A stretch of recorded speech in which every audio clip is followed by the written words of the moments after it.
Salut à tous, c'est Baptiste et je suis très heureux de vous retrouver aujourd'hui pour un nouvel épisode du Podcyclette, le podcast consacré au cyclisme sur route. Je sais que j'ai l'habitude de dire cette phrase à chaque fois, à chaque début d'épisode, mais cette fois-ci c'est encore plus vrai. Je m'enregistre juste après la 9e étape du Tour de France, donc la fin de cette première semaine qui a été simplement dantesque, notamment pour les Français, donc encore plus heureux d'enregistrer cet épisode que d'habitude.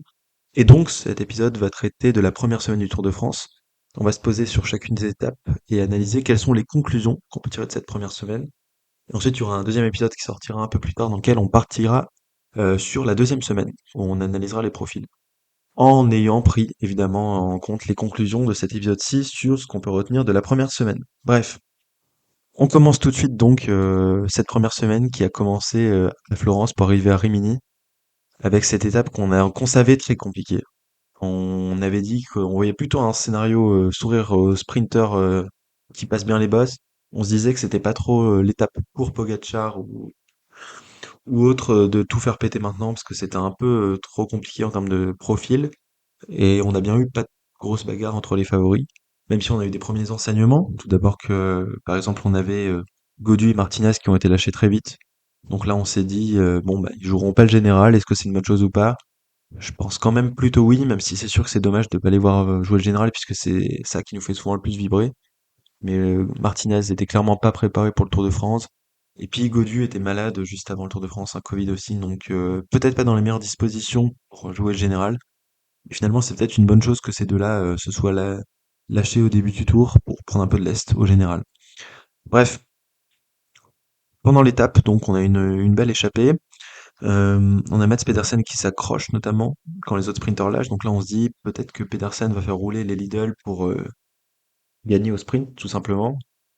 On a même des coureurs comme Mathieu Van Der Poel qui sont lâchés. Donc Van Der Poel, on savait que son objectif c'était les JO. On se demandait dans quel état il était pour ce Tour de France. Et puis là, dans une des dernières ascensions, on voit Romain Bardet qui attaque et qui rejoint en tête Frank Van Den Broek, son équipier, donc le super jeune néerlandais de la DSM qu'on avait vu briller, si je dis pas de bêtises, sur le Tour de Turquie, mais avant ça, je le connaissais pas. Et aussi Madouas qui était en tête à ce moment-là, donc on a un trio qui se détache. Et puis là, derrière, on n'est pas très loin, quoi. Quand Romain Bardet l'attaque, on a 1 minute de retard sur l'échappée. Bardet revient sur le trio, donc Madouas, Van Den Broek, Bardet. Madouas lâche assez vite. Il a dit que c'était à cause de la chaleur, plus tard dans une interview. C'est vrai qu'on s'en rendait pas trop compte à la télé. Surtout, ça dépend où vous étiez en France, mais il faisait pas forcément très beau, donc on se disait comment ça, il fait 35 degrés à Rimini. On a eu aussi, je crois, un coureur Astana, dont je vais vous retrouver le nom tout de suite parce que c'est vrai que c'est pas le plus connu qui a abandonné à cause de la chaleur. Donc c'était Michele Gazzoli. Et donc peut-être que certaines différences peuvent aussi être liées à la chaleur. Mais donc Madouas qui lâche. Et puis là, on a donc un duo Frank Van Den Broek, Romain Bardet avec peut-être 1 minute d'avance sur le peloton. Et derrière, beaucoup d'équipes qui sont prêtes à en découdre. Euh, donc on a la Visma qui roule, pour Wout van Aert évidemment. IF qui roule pour Bettiol aussi, Ineos qui roule, on sait pas trop pour qui, mais etc. Enfin bref, il y a beaucoup d'équipes qui roulent derrière. On se dit, bah il y a encore Pedersen à ce moment-là, donc ça peut la Lidl Trek va rouler aussi, et là on se dit non mais c'est foutu. Il y a 15-20 bandes de plat à la fin, les deux vont pas résister, surtout qu'on sait que Romain Bardet c'est pas un très bon rouleur sur le plat, et puis Frank Vandenbroek c'est un peu la même chose. Et on a une superbe résistance des deux. Et au final, ils vont s'adjuger la victoire 5 secondes devant le peloton, donc c'était vraiment des frissons, une étape de folie vraiment. On a vibré comme jamais. En plus, on se doutait un peu côté français que si les deux allaient au bout, on allait laisser gagner Romain Bardet, parce qu'il a 33 ans, c'est ça, son dernier Tour de France. Et Van Den Broek est très jeune. Et puis Bardet, c'est quand même le leader, donc en termes d'image, c'était mieux de le faire gagner. Donc on savait que si ça allait au bout, c'était probablement pour Romain Bardet. Et puis il n'y a pas que la victoire d'étape, il y avait aussi le maillot jaune en jeu. Et c'est donc ce qui est arrivé. Donc Romain Bardet qui gagne une étape sur le Tour de France, qui porte pour la première fois de sa vie le maillot jaune. Donc il fallait attendre son dernier Tour de France pour voir ça. Et paradoxalement, c'est le Tour de France où il est le moins près de gagner, mais c'est celui-ci où il porte le jaune. Donc pour la première étape. Donc un final en apothéose. Vraiment des gros gros frissons. Et voilà, une superbe étape de ces deux coureurs-là. Rien à dire. Vraiment, le Tour de France qui commence de manière super intéressante. Et ça prouve encore une fois le sens tactique de Romain Bardet. Parce qu'au moment où il sort, on se dit ça va être compliqué, etc. Mais il a senti que c'était le moment. Et puis ils ont super bien joué le coup avec Frank Vandenbroek. Et puis c'est la DSM qui gagne une étape sur le Tour de France. C'est pas une grosse équipe, la DSM, surtout ces temps-ci. Donc un doublé comme ça, c'était vraiment super bien joué de leur part et bravo à eux. Donc là déjà, première étape incroyable, deuxième étape tout aussi réjouissante puisqu'on a encore une victoire française avec Kevin Vauquelin. Donc c'était l'étape, vous savez, des murs qui passait notamment par la côte de Saint-Luca, qui arrivait à Bologne. Et donc moi, je m'étais dit que c'est peut-être sur cette étape-là qu'on pouvait avoir des choses qui allaient bouger entre les favoris. Et j'imaginais bien UAE foutre le bazar. Ça a été le cas, mais il y a quand même une grosse échappée qui est sortie. Et en fait, finalement, les échappés ont résisté au peloton, qui n'a pas été capable de les reprendre. On avait 10 coureurs dans l'échappée, parmi lesquels plusieurs Français, puisqu'on avait Kevin Vauquelin, Quentin Paché, Axel Laurence et puis Jordan Jegat. Donc vraiment des très belles cartes. Et puis même beaucoup de gros rouleurs quand même. Jonas Abrahamsen, qu'on connaissait déjà pour ses exploits, je crois que c'était sur À travers la Flandre. Harold Terrada, Mike Tennyson. Bref, c'était pas n'importe qui. Et à un moment, on a un coup tactique de Kevin Vauquelin qui sort avec donc Jonas Abrahamsen et puis Nelson Oliveira de la Movistar. Donc là, c'est bien joué parce que on a vu sur la cote précédente qu'on avait des mecs très forts, Axel Laurence notamment, qui a un peu pêché par orgueil en voulant attaquer trop vite. Jordan Jegat, ils avaient l'air forts. Harold Terrada, pareil, Christian Rodriguez. Et finalement, Kevin Auclin, il arrive à s'isoler à l'avant avec les mecs qui n'étaient pas forcément les plus forts dans la côte. Donc c'était là qu'il a gagné son étape, puisqu'ils avaient 30 secondes à peu près en bas de la côte, le peloton était trop loin pour revenir. C'était la victoire d'étape assurée pour un des trois, a priori. Et puis Vauclin qui a super bien joué. Il sort dans la côte. Il y avait Christian Rodriguez pour contrôler en plus dans le groupe derrière. Donc là, Arkea, 10 sur 10 franchement au niveau tactique. Et donc Kevin Vauclin qui s'envole et qui va gagner la victoire d'étape. Donc deuxième victoire d'étape française en 2 jours. Kevin Vauclin, c'est un coureur qui mérite beaucoup.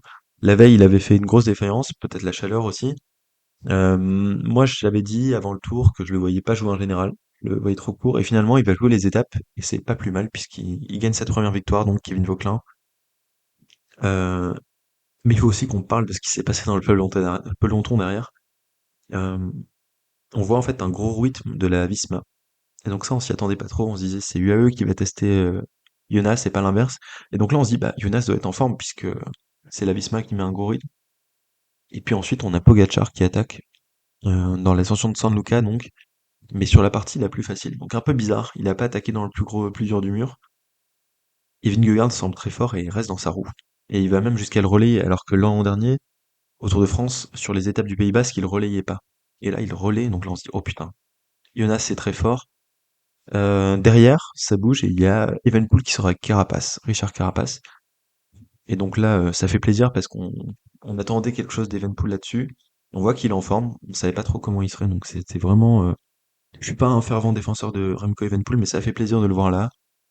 Et donc les deux partent et se font reprendre. Donc Carapace et Evenepoel reprennent, pardon, Pogacar et Vingegaard. Euh, et là, on a des premiers indices sur les formes des quatre favoris, même je dirais, puisqu'on sait que Pogacar a l'air en forme quand même si on sait qu'il a la préparation la plus idéale, mais il a fait le Tour d'Italie, il faut pas l'oublier. Donc Pogacar va bien, Vingegaard semble bien aussi, puisqu'il a réussi à le suivre et même à le relayer. Et Evenepoel, on a un petit peu rassuré quand même. Mais je vous avoue qu'à ce moment-là, on se dit quand même, est-ce qu'on partirait pas déjà juste sur un duel pour la victoire finale? Notamment parce que Roglic était incapable de suivre. Alors que c'est une ascension qui est censée lui convenir sur le papier. Roglic, là, dans cette étape-là, n'a pas pu suivre les meilleurs. Donc là, on sent que Roglic n'est pas totalement en pleine possession de ses moyens. Et dernier élément, c'est Romain Bardet qui malheureusement lâche le maillot jaune pour quelques secondes. Puisqu'au final, donc on a Evenepoel, Vingegaard, Pogacar et Carapaz qui reprennent très exactement 21 secondes au reste des favoris, dont Romain Bardet. Et donc Bardet perd son maillot jaune, je crois, pour 5 secondes. Donc il l'aura porté qu'un jour, mais c'était très bien de le voir. Et donc une victoire française encore. On va un peu accélérer sur les étapes suivantes parce que c'était les étapes qui étaient les moins intéressantes. Enfin, c'était des sprints, c'est pas moins intéressant, mais on va y consacrer un peu moins de temps. Donc l'étape numéro 3, étape de sprint, la première de ce Tour de France qui arrive à Turin. Euh, alors là, on a un petit sketch de la Uno X pour l'échapper, puisqu'on a Abramsen qui sort, donc Abramsen qui portait le maillot à pois et le maillot vert aussi à ce moment-là.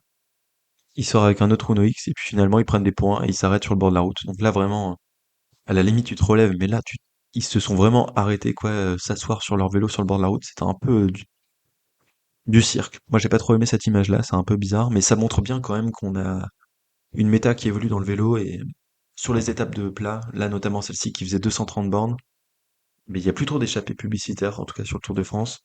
On n'est plus trop déterminé à se faire 200 bornes en tête pour se reprendre à 20 bornes par les sprinters, donc ça montre un changement des mentalités qui est quand même assez intéressant à remarquer. Bref, au final, on a Fabien Grelier qui va ressortir à un moment, mais c'est un sprint, et on a une chute à 5 km, je crois que c'est Alexis Renard qui tombe, quelque chose comme ça, à cause d'un choc avec Brian Cocard. Brian Cocard qui était dévasté à l'arrivée, qui disait «Je suis vraiment trop désolé, je crois que c'est à cause de moi qu'il est tombé». Bon, c'est un fait de course, hein, mais voilà. Donc une chute qui n'a pas d'incidence sur le classement général. En revanche, parce qu'on était dans les 4 derniers kilomètres, je crois, maintenant c'est 4 kilomètres. En tout cas, c'est en expérimentation pour le gel des temps sur les étapes de sprint. Mais on a Philipsen qui est retardé par la chute. Donc Philipsen qui ne va pas sprinter. On a un super train Intermarché qui emmène là Gerben Tyson. Et c'est là le petit twist parce que je vous avais dit dans mes analyses des sprinters, pour l'Intermarché Menti, sur les étapes difficiles, ça sera pour Girmay, mais je pense que Tyson est peut-être plus rapide sur les étapes toutes plates. Et bah, c'est ce que Intermarché s'est dit aussi, puisqu'ils ont emmené Gerben Tyson de manière incroyable. Et finalement, c'est Binyam Girmay qui a gagné. Donc ça, c'est fou quand même. Girmay qui n'était pas du tout dans la roue de Tyson, et finalement, c'est c'est lui qui gagne cette étape-là, donc c'est totalement fou. Euh, Là, on se rend compte quand même que, en termes de sprint, quand il n'y a pas Philipsen, c'est assez ouvert. On a Gaviria qui fait deuxième, alors que Gaviria, c'est pas le meilleur non plus. Arnaud Delis troisième. On en reparlera d'Arnaud Delis dans les étapes suivantes, mais il a jamais été en vraiment très bonne position pour sprinter. Pedersen 4 et Groenewegen 5. Groenewegen qui était probablement le plus rapide sur les images, j'ai l'impression, mais qui se fait enfermer, donc c'est le jeu. Mais donc une victoire de Binyam Girmay sur cette troisième étape et sur cette première étape de sprint. Et dès le lendemain, on retourne dans la montagne. Et là, c'est l'étape du Galibier, la fameuse étape 4. Donc je vous avais dit, je pense que les étapes vraiment décisives pour le classement général sur cette première semaine, ça serait l'étape 4 donc, et le chrono. Donc cette étape qui passait par le Galibier pour aller à Valloire. Et on a eu un gros rythme dans le Galibier, notamment par la formation UAE. Et on a eu vite des enseignements. Donc là, on se disait que on allait tester Vingegaard. Et les premiers lâchés, c'était bon, Lenny Martinez, mais pas besoin d'en parler vraiment. Bernal qui a été lâché assez tôt, si je dis pas de bêtises, mais qui a bien fini. Donc il a bien géré son ascension, mais il est pas au top. Van Aert, Vauquelin lâché assez vite aussi. En termes de favoris, on a Simon Yates qui est lâché assez tôt. Carapace aussi. Alors Carapace qui était en jaune à ce moment-là, puisque ça c'était un truc assez marrant quand même. Carapace a fait le sprint sur la troisième étape pour reprendre des places d'avance à Pogačar et lui prendre le maillot jaune puisqu'ils étaient dans le même temps. Donc ça c'était un petit élément sympa de ce Tour de France. Donc Carapace qui est en jaune mais qui lâche et qui va prendre, je crois, quelque chose comme 5 minutes sur cette étape-là. Donc adieu pour le classement général. C'est ça, ouais. Il finit avec Ben Illis, c'est pour vous dire. Ben Illis c'est pas le meilleur grimpeur et voilà. Jorgensen qui lâche aussi assez tôt, donc là, assez étonnant. Moi, Jorgensen, je le voyais bien se battre pour un top 5 et peut-être être le leader de rechange de la Visma. Mais là, on le voit lâcher assez tôt. Après, on sait qu'on n'a pas eu trop de preuves de sa force dans la haute montagne à Jorgensen. Donc voilà, Jorgensen qui lâche, premier renseignement. Et puis là, on a Adam Yates qui commence à rouler. Et il roule plus tôt. Il roule avant Almeida, avant Ayuso. Donc là, on commence à voir un peu a priori, Adam Yates n'était pas très fort, mais là on commence à voir dans la stratégie du UAE que ce serait pas forcément Yates le lieutenant ultime à chaque fois, et que ça allait être en fonction de ce qui se passe dans l'étape. Et donc cette fois-ci c'est Yates qui roule en premier, puis qui lâche assez tôt. Et ensuite donc c'est Ayuso et Almeida qui doivent se relayer en gros pour faire le train pour Pogacar. On a un groupe de solides qui se constitue, donc des meilleurs grimpeurs avec Pogacar, Ayuso, Almeida, donc tout ça pour la UAE, Vingegaard qui n'a plus d'équipier, Remco qui est avec Mikel Landa, donc Mikel Landa qui fait une belle étape, Carlos Rodriguez et Roglic. Donc là, plus de Hindley, plus de Vlasov déjà à ce moment-là. Et Rodriguez, pareil, il n'y a plus personne chez la Ineos. Donc ça, c'est le groupe des plus forts en montagne. Et c'est surtout Almeida qui fait le train. Ayuso était un peu moins bien, et on a vu un moment, ils se sont un peu engueulés, on s'est dit, mais qu'est-ce qui se passe? Ayuso s'accroche et il veut pas rouler, bref, bizarre. Mais ça roule très fort, et à 900 mètres du sommet, pardon, on a une attaque de Pogacar, avec tout d'abord Vingegaard qui suit, avant de craquer juste après. et Remco dans un troisième temps. Donc au sommet du Galibier, on a Pogačar, 10 secondes après peut-être on a Vingegaard, 5 secondes après Vingegaard, Evenepoel, puis après c'est un peu en désordre. Mais au final, tout le monde se fait reprendre dans la descente, donc descente très roulante, sauf Pogačar. On voit qu'Evenepoel était pas très à l'aise dans les premiers lacets en descente, il a perdu beaucoup de temps à ce moment-là, il s'est fait doubler un peu par tout le monde. Mais au final, on a un groupe qui finit donc à 35 secondes avec ceux qu'on vous a cités précédemment, donc Evenepoel, Ayuso, Roglic, Vingegaard, Carlos Rodriguez et Landa et Almeida, pardon. Même si Landa et Almeida ont eu un petit temps de retard. Vingegaard semble avoir beaucoup donné sur cette étape-là et il semblait vraiment émoussé à l'arrivée. Donc là, on commence à se dire, Pogačar est très fort et pour l'instant, Vingegaard est un tour en dessous. Donc reste à voir si Vingegaard sera capable de hausser le ton en fin de tour, puisque on peut se dire que, étant donné qu'il a une préparation tronquée, il sera plus fort en fin de tour, ou alors que justement il va diminuer au fur et à mesure de que le tour va passer. Donc ça sera vraiment quelque chose à observer sur la suite du tour. Mais on voit déjà qu'à ce moment-là, Vingegaard est moins fort que Pogačar factuellement. On voit aussi qu'Evenepoel est pas dégueu. Franchement, je l'attendais pas à ce niveau-là dans le Galibier. J'avais même peur qu'il soit lâché très tôt. Par contre, il a des lacunes en descente qui pourraient être assez fatales à certains moments. Donc, je crois qu'il y a pas d'autres arrivées en descente sur les étapes de haute montagne, donc ça sera bien pour lui, mais en descente, c'est un peu la cata à Evenpool. Bref, euh, les Red Bull Bora, assez invisibles. Donc Roglic qui s'accroche comme il peut. Finalement, il fait quatrième, il s'en sort bien, mais donc Hindley et Vlasov qui ont disparu de la circulation à ce moment-là, assez surprenant, je trouve. Moi, je les attendais à un meilleur niveau. Et puis, côté Visma, on a donc Jorgensen qui lâche. Et donc, a priori, Vingegaard leader unique. Les Ineos sont aussi un petit peu légers. Là, par exemple, on pensait que Pitcock allait jouer le général. Moi, j'étais pas trop fan de ça, mais là, il a totalement disparu sur cette étape-ci. Donc, même des gars comme Lorenz de plus, qui semblaient très forts à un moment, on les a pas trop vus. Donc, les meilleurs équipiers de Rodriguez, je crois que c'était Bernal et Geraint Thomas, et pourtant, c'était pas si down que ça. Et là, on se dit aussi que la UAE est très solide, en montagne en tout cas, parce qu'on verra que c'est pas la même chose sur les étapes de plaine. Et Yates, c'était pas dans un super grand jour. Pour l'instant, il y a eu une petite mésentente entre Ayuso et Almeida, mais ils sont à peu près sur le même rang. Et donc on verra comment ça va se passer dans la suite. Et sinon, pour finir sur cette étape, bah il y a plus de Français au général, quoi. Le premier, c'est Guillaume Martin qui a perdu 4 minutes sur cette étape-là et qui est 17e au général à ce moment-là. Donc là, on n'aura plus de Français pour le libre au général.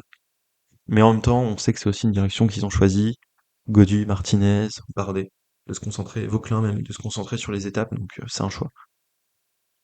Donc voilà pour l'étape 4. Pour l'étape 5, donc l'étape 5, c'était à nouveau un sprint. À un moment, on a Clément Rousseau et Mathieu Vercher qui partent en échappée, mais on voit que c'est pas la grande joie, ça va vite être repris. Donc là, c'est vraiment parce que c'est des équipes françaises avec des Français qui veulent être à l'avant. À un moment, on a Pogacar qui a failli chuter sur un îlot directionnel. Il y a eu des chutes derrière lui, mais lui, il a failli tomber. Il s'en sort bien. Et puis on arrive au sprint directement. Mathieu Van Der Poel qui lance Philipsen, mais j'ai pas aimé la manière dont il l'a lancé. Il a vraiment mal lancé, je trouve. Philipsen était bien dans le sprint. Et on avait Cavendish qui était très bien placé. Et vu qu'en fait on a un niveau assez homogène, bah, il a réussi à gagner. Et donc là, c'est vraiment la grande surprise. Tout le monde qui a abasourdi. What the fuck, Cavendish qu'on croyait tous cuit, qui regagne une étape sur le Tour de France. Et surtout qui devient donc le recordman unique de victoire sur le Tour de France devant Eddy Merckx avec 36 victoires. Bon, évidemment, on peut pas comparer Cavendish, qui est un sprinter, à Eddy Merckx, mais donc Cavendish, qui a 39 ans, devient le recordman de victoires d'étapes sur le Tour de France, et je pense qu'il va y avoir pas mal de temps avant qu'il soit délogé. Euh, on a Pedersen qui chute dans le sprint, qui abandonnera quelques jours après, mais sprint un peu chelou, je dirais quand même. On a Philipsen qui fait deuxième, qui était pas si fort que ça, mais aussi pas très bien lancé par Van Der Poel. Puis après, on a des mecs comme Christophe, Jacobsen qui sont dans le top 5, donc Arnaud Delis quatrième. Vraiment sprint bizarre. Girmay 9e, mais victoire du Cave. Étape 6, donc encore une étape de sprint. Bon, après, c'est la première semaine, hein, c'est normal. 163 km plates qui vont jusqu'à Dijon. On a Zingley Abramsen qui lance une petite échappée au tout début. Zingley qui s'est fait d'ailleurs réprimandé dans les médias par Cédric Vasseur. Un peu bizarre comme communication. Abrahamsen aussi, qui est dans l'échappée pour aller chercher des points, et puis finalement, il se relève. Rien d'autre à dire sur cette étape, à part un petit bordure à un moment. Et Pogacar était dans la bonne bordure, ça n'a pas duré très longtemps, mais il était quasiment seul. Et là, on commence à voir les faiblesses de l'équipe UAE. Je vous en avais parlé dans la preview du Tour de France. Je comprends pas trop l'idée d'aligner une équipe comme ça, avec quasiment que des grimpeurs. Et puis genre Wellens et Polit.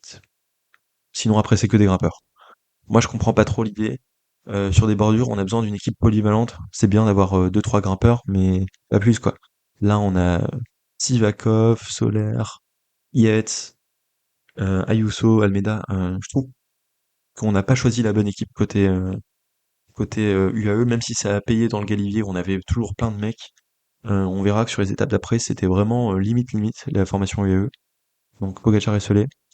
Tandis que les autres équipes étaient plutôt bien représentées. Et puis après, on a un sprint final, donc cette fois-ci, Van Der Poel lance très bien Philipsen, mais Philipsen est trop court et il gagne pas. On a Deli qui lance de très très loin, qui fait en fait le poisson pilote pour Groenewegen, et Groenewegen qui est vraiment, je pense, peut-être un des sprinteurs les plus rapides, peut-être même le plus rapide sur une étape toute plate, qui gagne l'étape, donc bravo à lui. Et puis la surprise, c'est qu'on a Girmay deuxième, encore une fois, Gaviria troisième, parce que tout le monde n'a pas bien lancé. Il y avait Van Aert qui était un peu tassé, je crois aussi. Bref, Philipsen finit déclassé puisqu'il a tassé Van Aert. Donc on a Girmay qui fait deuxième alors qu'il était troisième au début, pardon, mais il s'est fait vu que Philipsen a été déclassé, il est deuxième finalement. Philipsen vraiment limite, pas très vite, pas très rapide, pardon. Je pense qu'il est pas dans la forme de sa vie, ou alors il a plus les mêmes qualités que l'an dernier. On sait qu'il s'est un peu concentré sur les classiques cette année et ça va plus aussi fort. Et donc Girmay très solide, qui est vraiment un maillot vert très très solide quoi, et qui va être très dur à aller chercher. Étape 7, le chrono. Et donc là on parle de l'étape la plus décisive de cette semaine-là pour le classement général avec celle du Galibier. Et une victoire d'Evenepoel, qui a eu un léger problème mécanique à un moment, mais je pense qu'il a perdu 3-4 secondes dessus. Et au final il gagne avec 12 secondes d'avance sur Tadej Pogacar. Roglic qui est troisième à 34 secondes, qui sauve un peu les meubles. Vingegaard 37 secondes, donc juste derrière Roglic. Et après Campenart, Vauclin. Euh, Moi, je trouve que ce chrono correspond aux attentes que j'avais. C'est-à-dire, je pense qu'Evenepoel est le meilleur sur cet exercice-là.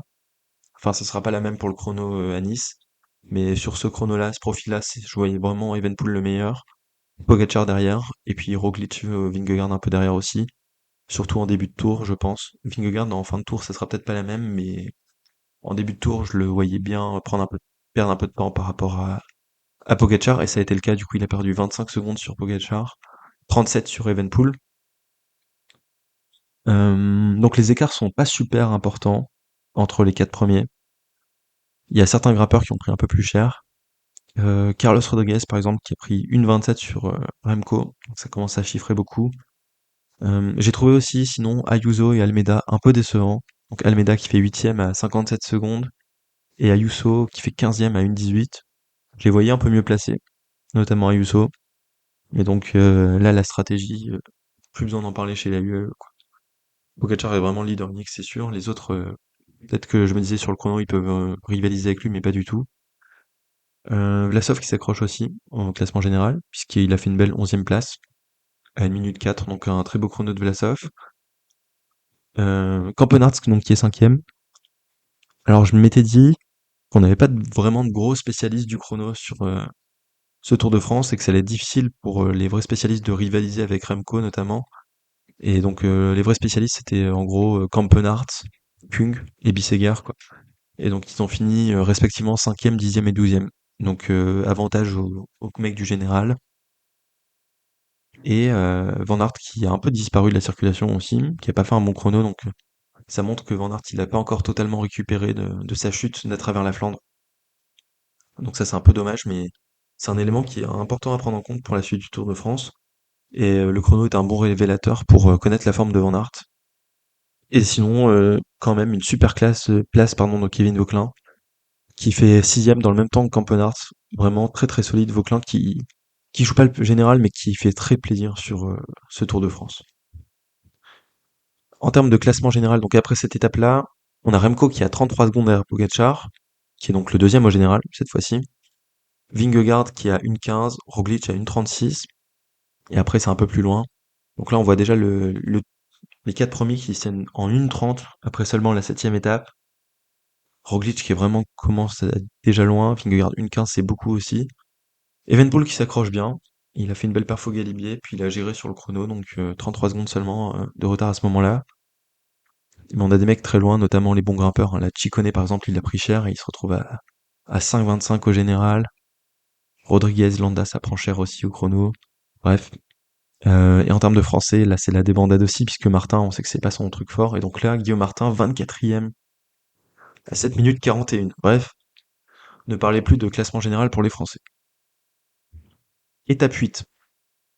Étape 8, moi je m'étais dit que ça allait être un sprint quand même, parce que c'est une étape difficile qui était intéressante, mais il y avait pas assez de dénivelé quand même pour que l'échappée puisse gagner. Et probablement trop tôt aussi dans le Tour de France pour que ça puisse être le cas. Et on a bien eu un sprint. Donc premier élément important à noter, c'est qu'on a Pedersen qui est pas parti ce jour-là, qui se remettait pas de ses blessures de la cinquième étape. Donc Pedersen out. Abrahamsen c'était finalement le seul échappé. Pas de gros groupe qui a réussi à sortir. Donc Abrahamsen tout seul, même si on a eu une belle bataille. Abrahamsen qui était le seul en tête. Donc infatigable. Je sais pas comment il fait, il est tout le temps devant. Très fort vraiment. Il gaspille un peu ses forces n'importe comment, mais bon, au moins il tient le maillot de meilleur grimpeur, il est classé dans les points, et c'est surtout énorme favori pour le super combatif du tour. Et voilà, donc il était seul en tête, la course était globalement bien maîtrisée par les équipes de sprinters. Et on a vu encore une fois que Pogacar n'était pas très bien entouré quand ça roulait vite. Bah oui, parce qu'on a que Wellens et Politt en termes de bons rouleurs, et qu'après c'est que des grimpeurs, donc qui savent pas se placer. Donc vraiment, encore une fois, une étape où on a vu les limites de la formation UAE, et on arrive au sprint. Euh, on a un train Cofidis qui est parti beaucoup trop tôt. Le pauvre Cocard qui a été lâché à 350 mètres alors que c'était un sprint qui montait beaucoup. Bon bah, il a fait poisson pilote. Pour Binyam Girmay, qui a super bien géré son effort et qui a gagné, donc qui a doublé, qui a gagné sa deuxième étape sur ce Tour de France. Donc 2 étapes en 8 jours. Super solide, vraiment. J'imaginais pas Binyam Girmay à ce niveau-là. Chapeau à lui. Qui a super bien géré son sprint pour le coup. Là, c'était vraiment de la maîtrise tactique de A à Z. Philipsen était trop court, il part de loin, son train est pas très bien organisé, donc voilà. Philipsen qui pêche encore et qui finit deuxième. On a Arnaud Delis qui fait troisième, qui était peut-être le plus fort, mais qui a fait un peu n'importe quoi encore une fois, qui a pas choisi la bonne trajectoire dans son sprint, qui s'est fait enfermer. Enfin bref, ça c'est le gros problème d'Arnaud Delis sur cette semaine, c'est qu'on voit qu'il est jeune et qu'il a pas assez d'expérience. Il est très fort, mais il roule n'importe comment, donc dommage pour lui, il fait seulement troisième. Une belle place d'Ackerman qui a fait quatrième, qui m'a impressionné. On a une septième place d'Anthony Turgis. Et donc là, je me suis noté dans mes notes ce jour-là. Je crois que c'est le meilleur résultat de total. Septième. Et je me suis dit même un peu un moment, je suis pas sûr qu'il fasse aussi bien. Mais donc, Anthony Turgis qui fait septième. Et puis on a Evenepoel qui fait dixième aussi à noter. Finalement, Pogacar et Evenepoel se sont pas trop mêlés au sprint, ni Roglic. Euh, Quels enseignements tenir de cette étape, c'est que Bignam est vraiment très solide. Ça va être un maillot vert très dur à aller chercher. Et que Philipsen n'est pas aussi fort que les années d'avant. Et on arrive donc à la dernière étape de cette première semaine, l'étape numéro 9 qui vient de se finir au moment où je vous enregistre cet épisode. Étape totalement folle, donc étape des chemins blancs. Je m'étais dit qu'au vu de la configuration, ça allait être un sprint, et j'ai eu très tort. Je me suis dit qu'il allait rien se passer pour les favoris, et j'ai encore une fois eu tort. Les coureurs nous ont fait un show incroyable, vraiment étape, c'est peut-être la plus belle étape du tour. Et même si on a des super étapes, notamment en troisième semaine, je suis pas certain qu'on ait une étape aussi belle que celle-là. Étape folle, tout simplement.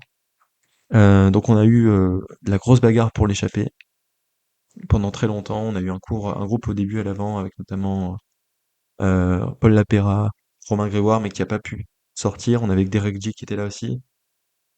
Et au final, à un moment, on a un groupe qui sort, un premier groupe qui sort, donc avec donc Derek G, Anthony Turgis, Aaron Bourou. Benili, Aramburu, il avait aussi Oyer Lascano qui était là, puis Javier Romo, donc une belle représentation de la Movistar. Stuyven qui était là aussi, donc très chaud Stuyven. On avait aussi Axel Zinglet côté français, mais qui a eu peu de chance, qui a crevé après. Bref. Après, on a un groupe en chasse-patate avec Benili et Thomas Pidcock. Il n'arrive pas à revenir. Et puis finalement, on a Nelson Poles qui était dans l'échappée, qui s'est décroché pour les ramener. Donc, il et Pidcock qui ont dépensé quand même pas mal d'énergie pour revenir dans le groupe devant. Ensuite, on avait plein d'autres groupes de contre, notamment je me souviens d'un groupe avec Arnaud Delis, encore une fois, qui a couru, qui a attaqué à tout attaqué en fait. Arnaud Delis, donc avec Kung, Bardet, Kort Nielsen. Je me suis noté que Delis courait à l'envers parce qu'il était encore dans un groupe de contre avec 1 minute de retard et c'est jamais rentré.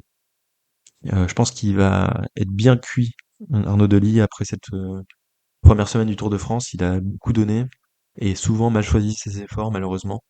Il est très fort, ça se voit, mais il court pas très bien, Arnaud Delis, donc j'espère qu'il pourra rectifier le tir en deuxième et troisième semaine. Après, c'est son premier grand tour, il faut bien qu'il apprenne, donc c'est le processus normal, et je suis sûr que ça sera un très beau coureur à l'avenir, mais pour l'instant, il est un peu trop fougueux, il réfléchit pas trop, il fait pas les bons choix, c'est vraiment dommage pour lui parce qu'il a une forme exceptionnelle. Euh, on a les premiers chemins empirés qui arrivent, et puis là, on a Visma qui visse dans le deuxième chemin empiré. On a beaucoup de coureurs lâchés parce qu'en fait, c'était dans une côte fait que chemin empiré, et en fait, ça fait un peu effet Tour des Flandres, en fait, où on a une côte où c'est juste après un virage, et quand il y a l'effet accordéon du peloton qui se met en route, et en fait, quand vous n'êtes pas dans les 20 premiers, bah, vous êtes quasiment à l'arrêt dans le virage avant la côte, et vu qu'il y avait une perte d'adhérence avec les gravions, bah, quasiment tous les coureurs ont posé pied à terre, sauf ceux qui étaient passés devant, et donc là, c'était très bien joué de la Visma qui a vissé à ce moment-là, et donc qui a lâché plein de coureurs. Donc on a un petit groupe qui est sorti de 30 mecs, peut-être, avec quasiment toute la Visma, sauf Van Aert qui était mal placé. Et dans les lâchés, on avait notamment Primoz Roglic. Donc voilà, Primoz Roglic qui est... Pardon. Primoz Roglic qui était lâché. Son équipe qui a dû faire un gros effort pour le ramener. Donc je sais pas, ils ont mis peut-être 15-20 bornes à le ramener. On a senti que la Visma a pas trop insisté non plus. Je pense que du côté de Vingegaard, Pogačar aussi, bah Pogačar était seul de toute façon. Il avait quasiment pas d'équipier puisque son équipe, bah c'est pas une équipe de Classics Men, donc ils ont eu du mal à se mettre en route. Donc encore une fois, faiblesse de l'équipe UAE. À part en montagne, dans tous les autres terrains, c'est compliqué. Il y avait que Wellens qui était là à un moment. Tous les mecs, Almeida, Ayuso s'est lâché, hein, souvent, malheureusement. Donc équipe UAE vraiment très faible. Et donc il y avait que la Visma quasiment qui pouvait rouler. Il y avait aussi, je crois, un équipier ou deux. Je crois qu'il y avait Moscon de la Soudal pour rouler avec Remco. Mais il y a que la Visma qui a roulé quasiment. On a senti qu'ils voulaient pas vraiment enterrer Roglic. Et je pense qu'ils ont raison, parce que moi je mets Roglic dans une catégorie loin derrière Vingegaard, même si Vingegaard est diminué. Et je suis d'accord sur le fait que on n'a pas trop besoin de se préoccuper de Primoz Roglic. C'est un peu cruel de dire ça, mais il joue clairement une catégorie en dessous de Vingegaard et Pogačar, donc c'est pas trop l'adversaire pour la Visma. En tout cas, Primoz Roglic, et il se concentre vraiment sur Pogačar et un peu sur Evenepoel, on va le voir. Mais je pense qu'ils ont raison. Ils se concentrent vraiment sur Pogačar et c'est le vrai adversaire de la Visma. Euh, à un moment, on a Vingegaard qui crève aussi. Et là, on a une super gestion de la Visma, puisqu'il est dépanné immédiatement par Tratnik, qui lui donne son vélo. D'ailleurs, je crois que Vingegaard a fini l'étape avec le vélo de Tratnik, qui fait à peu près la même taille, donc ça c'est pratique. Et donc une belle gestion de cette équipe-là. Par exemple, si c'est arrivé à Pogačar, il aurait été bien embêté, parce qu'il n'y a pas trop d'équipiers. Et puis ensuite, c'est la folie. C'est vraiment n'importe quoi. Pogačar qui attaque à 88 km, qui est suivi par Evenepoel et puis par Jorgensen. Puis ensuite, dans un deuxième temps, on a Christophe Laporte avec Vingegaard qui ramène tout le monde. Euh, Puis à 80 km, on a encore une grosse accélération de la Visma dans un secteur qui était difficile. Il y avait du vent de côté, donc ça met tout le monde en file indienne. Et à 77 km de l'arrivée, on a Remco qui attaque dans la côte qui était empierrée là, donc ça montait et s'est empiré. Grosse attaque de Remco comme on le connaît bien, qui part tout seul. Puis après on a un contre évidemment de Pogačar qui veut pas laisser Remco s'amuser tout seul, donc il veut le suivre. Et donc là on a 77 km de l'arrivée, on a Remco tout seul derrière les échappées. Jonas qui suit Tadej dans le contre, donc on a Remco devant, puis Pogacar et Vingegaard, et donc là c'est n'importe quoi. Vingegaard refuse de rouler, mais Pogacar revient sur Remco, les deux collaborent. Ils sont un peu furieux que Vingegaard ne roule pas, mais c'est bien normal, puisque Vingegaard, lui, il a des équipiers derrière, contrairement aux deux autres. Et surtout, lui, c'est pas son terrain de prédilection, cette étape-là. Lui, il est fort en haute montagne. Et les classiques empirés, c'est pas trop son délire. Donc il a bien raison de pas rouler, je pense. Et surtout, Vingegaard, il a une préparation tronquée, donc il est pas aussi fort probablement que les deux autres. Et je pense qu'il a fait le bon choix de pas rouler. Je sais que ça énerve beaucoup de gens qu'il ait pas suivi. On aurait bien aimé que ça s'emballe, que les trois partent tout seuls devant, mais Vingegaard, il a dû être un peu lucide et se dire si je roule avec eux, bah, je vais me faire lâcher à un moment et je vais tout perdre alors que j'ai mes équipiers derrière. Et finalement, ça se relève et on est repris par le peloton, donc Remco furieux. Mais je pense que même si c'est un peu relou, Vingegaard a pris la bonne décision de pas rouler. Puis après, derrière, on a aussi le groupe Roglic qui est emmené par Jay Hindley, qui galère, enfin bref. La Bora toujours a un peu un temps de retard. Euh, et Roglic pas très aérien sur cette étape-là. Euh, donc à 71 km de l'arrivée, ils sont repris les trois. Et à 57 km, on a un autre secteur empiré. Et là, on a Remco qui est en difficulté. C'est pas parce qu'il a pas les jambes, hein, c'est parce que il y a des virages et des gros cailloux, plus que sur les autres secteurs, et qu'il est un peu en difficulté techniquement. On peut pas lui en vouloir, on sait qu'il a commencé le vélo sur le tard, qu'il était footballeur avant, mais descente, secteur technique, c'est difficile pour Remco. Il est très fort dans les jambes, mais il lui manque de la technique. Ça viendra avec l'âge, mais pour l'instant, c'est un peu un point sur lequel il a du mal, donc il a dû faire un gros effort pour revenir, parce qu'il avait donc perdu du temps dans un virage où il a quasiment posé pied à terre. Devant, on a une première accélération de Stuyven, avec Pidcock qui est un peu en difficulté, donc là on se dit, Pidcock, c'est pas si fort que ça, probablement payer un peu les efforts avec Benilly, mais ça revient. Dans le peloton, on a une grosse chute d'Alexander Vlasov aussi, vraiment très impressionnant, je sais pas pourquoi il est tombé.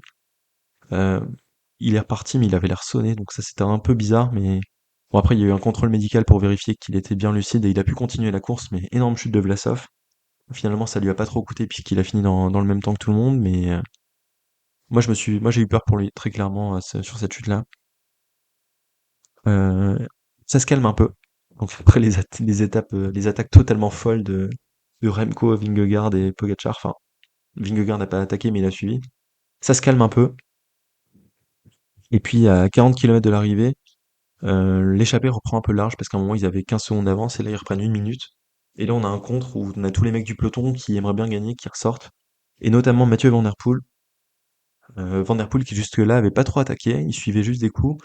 Donc on se disait soit il est pas très fort, soit il joue très intelligemment. Donc là quand il sort à 40 km avec Matthews, c'est Matthews qui initie le mouvement, on se dit que c'est très bien joué de sa part. Avec lui il y a beaucoup de bons coureurs. Euh, il y a Rasmus Stiller, Rui Costa, Fuglsang, David Gaudu, donc là vraiment surprenant, David Gaudu, et puis Rui Costa, Biniam Girmay. Biniam Girmay qui est encore dans le bon coup, donc Girmay vraiment semaine incroyable pour lui, très très fort. C'est marrant parce qu'on a même eu Gaudu qui faisait mal aux autres dans certains secteurs empirés, donc Gaudu qui a délaissé le général et qui joue un peu à la Martinez, je saurais dire, qui attaque sur d'autres profils et puis bah on voit qu'il est fort quand même, hein. Il récupère bien de sa maladie, de son Covid pendant les championnats de France à peu près.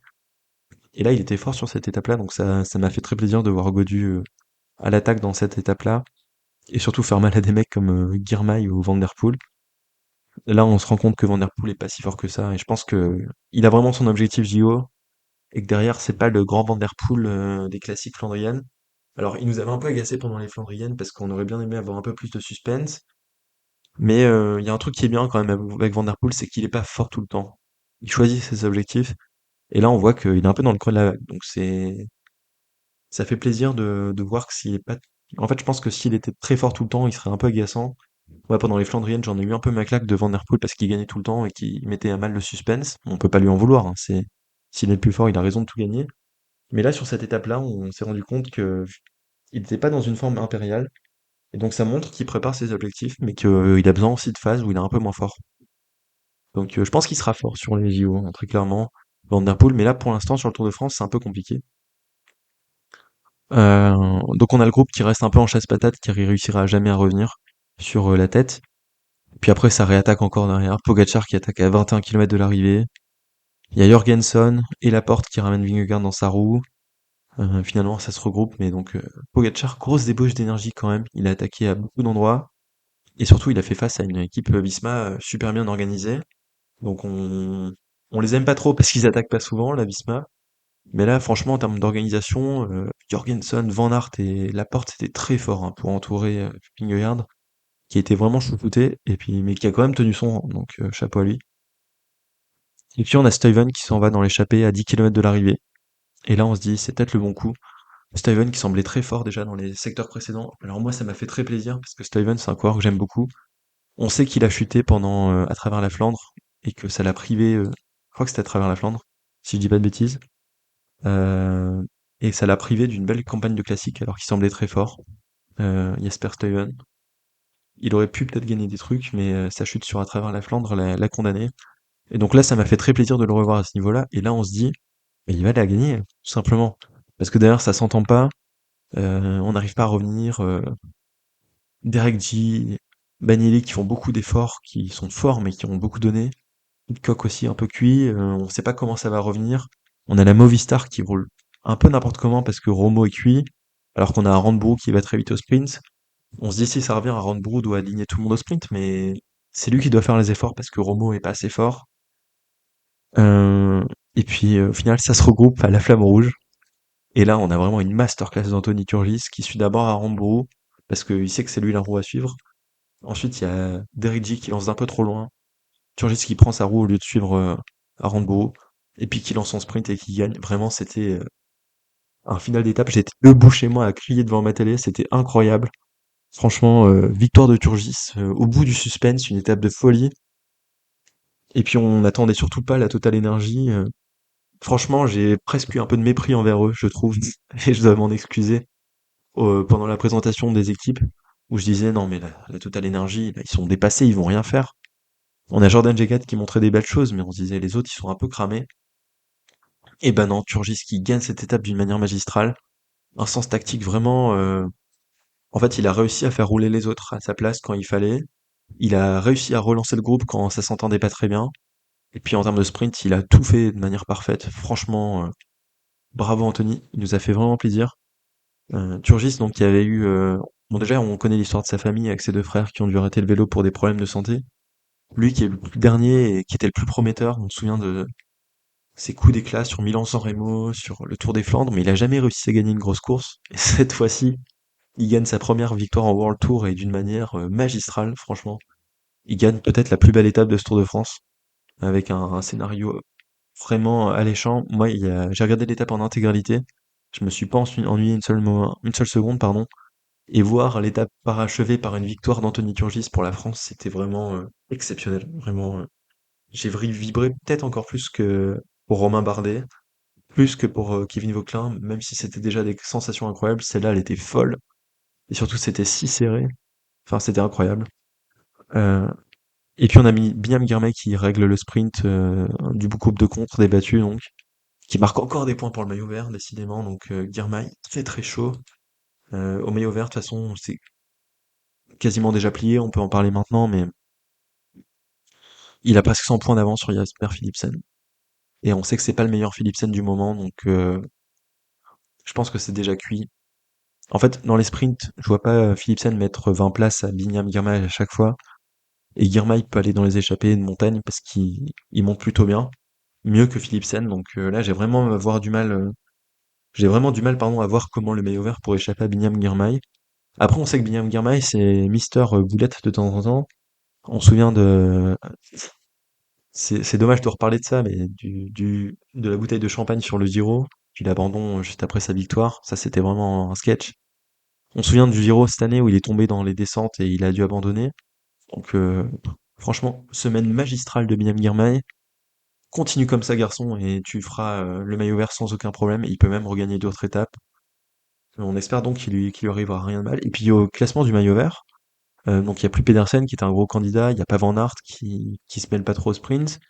Donc en fait, le seul adversaire, c'est Philipsen. Après, on a Abrahamsen, évidemment, qui est toujours dans les parages. Et le quatrième au classement du maillot vert, c'est Turgis.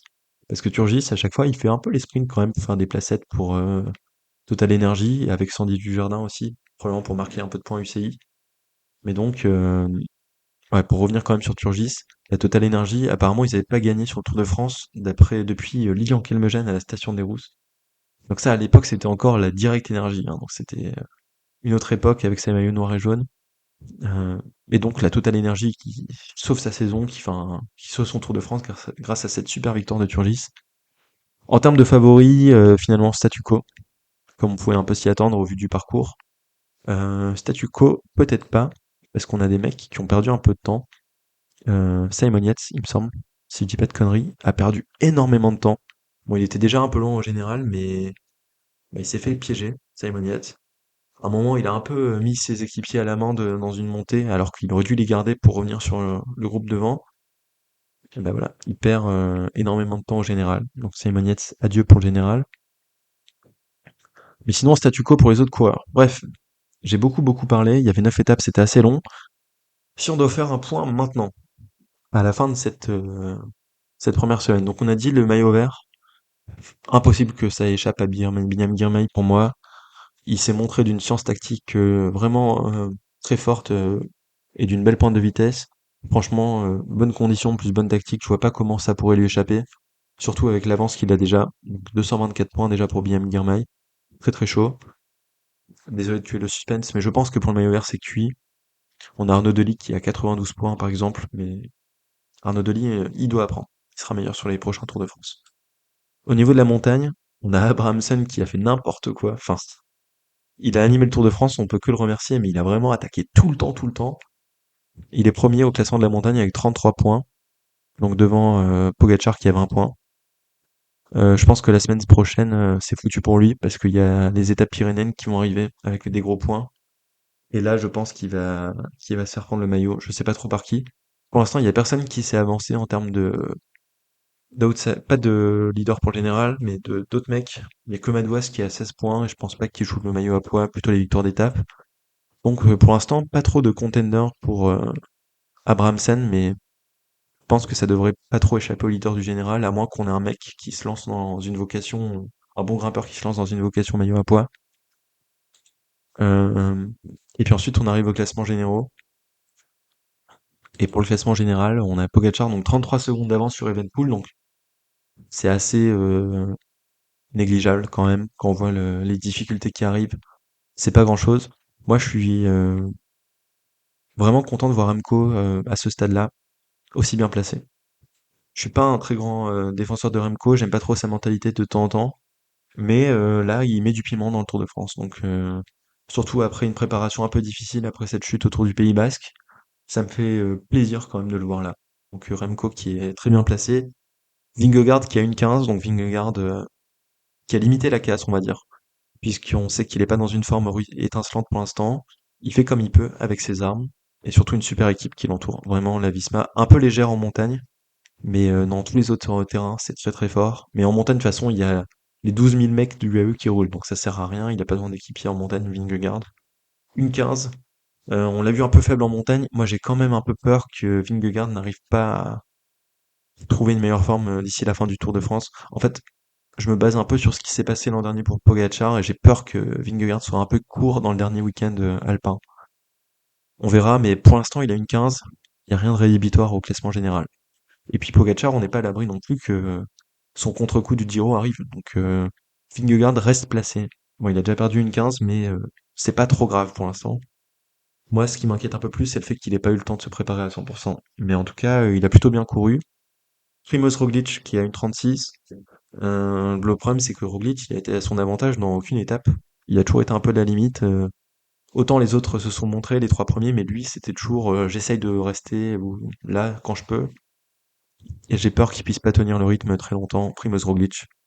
Donc pour moi, on a clairement les trois favoris au podium, qui sont Evenepoel, Pogacar et Vingegaard. Quoique Evenepoel, on n'est pas à l'abri d'une craquante dans les week-ends très montagneux. Donc en tout cas, Pogacar et Vingegaard, je pense, finiront dans tous les cas sur le podium, probablement aux deux premières places. Evenpool, pour l'instant, tient la corde pour le podium, mais on verra ce qui se passera dans les week-ends alpins. Et puis après, on a Ayuso, qui est cinquième, à 2,16. Almeida, qui est 6e à 2,17, donc ils sont dans le même temps, quasiment. En embuscade, mais on sait qu'ils devront jouer le rôle d'équipier pour Pogacar, donc ils auront pas forcément leur carte. Peut-être que C'est plutôt Rodriguez qui est en meilleure position, qui est septième à 2,31. Rodriguez, donc, qui lui est le leader de son équipe et qui, je pense, sera fort sur les étapes de montagne des week-ends pyrénéens et alpins. Donc voilà, un classement général. Je pense qu'on n'a pas besoin de parler des suivants parce qu'ils commencent à être déjà assez loin. Puis on a des lieutenants, notamment Landa, par exemple, Jurgenson, Vlasov, Yates, Bernal, etc. Tout ça, c'est des lieutenants. Donc là, on a vraiment les sept premiers qui vont se jouer la gagne, dont deux équipiers de la gagne, pardon, qui vont jouer vraiment le haut du classement général, dont deux équipiers de Pogacar. Donc on verra comment ça va s'arranger. Adam Yates, qui lui est déjà 12e, alors qu'il a fait troisième l'an dernier. Deuxième, troisième, pardon. Je m'embrouille un peu. Euh, Yates, on voit qu'il a roulé sa bosse et qu'il a pas besoin de faire un bon classement général. En revanche, ça m'étonnerait pas que ça soit un équipier plus que solide dans les week-ends pyrénéens et alpins. Voilà. Et puis on va parler quand même des Français, parce qu'il faut le faire. Guillaume Martin qui est 23e au général, à 7,41. Moi j'aurais un conseil à donner à Guillaume, c'est détache-toi un peu du général et profite pour viser les étapes. Voilà, et au classement du maillot blanc, on va quand même en parler rapidement. Donc ça va se jouer globalement entre Evenepoel, Ayuso et Rodriguez. Et donc ça, je pense qu'Evenepoel va le garder en deuxième semaine, mais je vois plutôt Rodriguez en troisième semaine, ou peut-être Ayuso en fonction du scénario de course, de comment ça se passe avec Pogacar. Mais bon, tout ça c'est des choses dont on aura l'occasion de parler plus tard. J'espère que vous avez aimé cet épisode qui était un peu long, parce qu'on a eu 7 étapes à débriefer, notamment des étapes de folie comme l'étape numéro 9. Donc on se dit à bientôt pour un prochain épisode. Donc prochain épisode qui devrait bien sortir sur la deuxième semaine du Tour de France. Profitez bien des étapes qui vont venir en deuxième semaine et en troisième semaine. Et salut!